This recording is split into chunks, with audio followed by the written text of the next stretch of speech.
Elizabeth Warren has to be one of the most confused Democrats in the Senate. While she is largely fantastic on policy, supports big policy ideas like Medicare for All, even introduced a bill called the Accountable Capitalism Act, which would redistribute trillions of dollars from rich executives and shareholders to the middle class, and voted against the $717 billion military spending bill, despite her being on the Armed Services Committee and 40 other Democrats having voted for it. So while she's great on most of these policy issues, when it comes to strategy, she's just brain dead. So during the 2016 primary, everyone knows this, she didn't endorse either Bernie or Hillary until the very end when she endorsed Hillary, even though Warren's policies align very closely with Bernie Sanders. Up to the midterm fights this year, she really hasn't gotten involved in any of the big primary progressive challenges that have happened. So she doesn't really understand where her power is or how she can use her power effectively to push progressive policy. And she continues making some unwise moves, like this one. Elizabeth Warren has hired Hillary Clinton's former policy chief of staff at Hillary for America as a new press secretary. Why? Why are you doing this? So this new press secretary for Elizabeth Warren, her name is Ashley Woolheater. I did some research into her. She also appeared to work for Oculus under Facebook. Look, this one hiring decision doesn't completely, disqualify somebody from being able to actually be a strong candidate in 2020.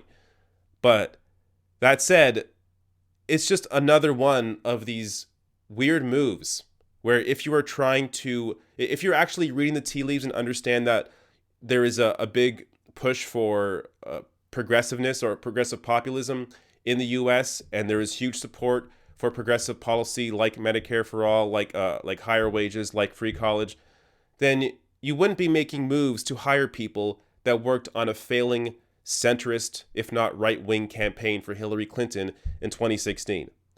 I just don't get it. So, look, this is one of these things where I would still support Warren over most other Democratic candidates in a 2020 primary race, unless Bernie Sanders is in. If Bernie Sanders is in 2020, I mean, it's over. It's him or nobody. Or I shouldn't say nobody, but it's him. But next up, Warren should be placed as the second best choice, I would think, in an obvious list of candidates in 2020. Now, I'm not sure if there would be any other insurgent candidates, like maybe a Nina Turner would even consider running. But look, these sorts of moves are not good. This is the kind of thing that people can easily hit her on.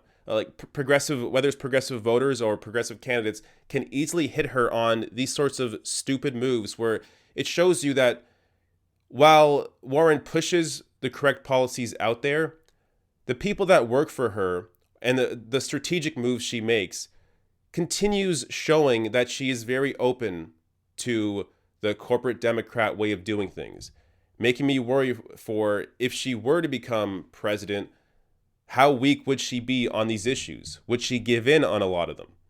So this is the kind of thing where we just don't know, because she hasn't really shown a real fight over the past couple of years as she once did. So again, while I super appreciate a lot of the things that she says and does, and again, the bill that she put out is fantastic. The Accountable Capitalism Act, look it up. It is a fantastic bill. But you have to know strategy. You have to know how to get supporters, how to rile up a progressive base. Because if you keep making moves like this, you're going to lose. Hey, if you enjoyed this video, hit that subscribe button below and consider becoming a patron at therationalnational.com/join. You get some extra content, but also, most importantly, you help support me in continuing to produce these sorts of videos.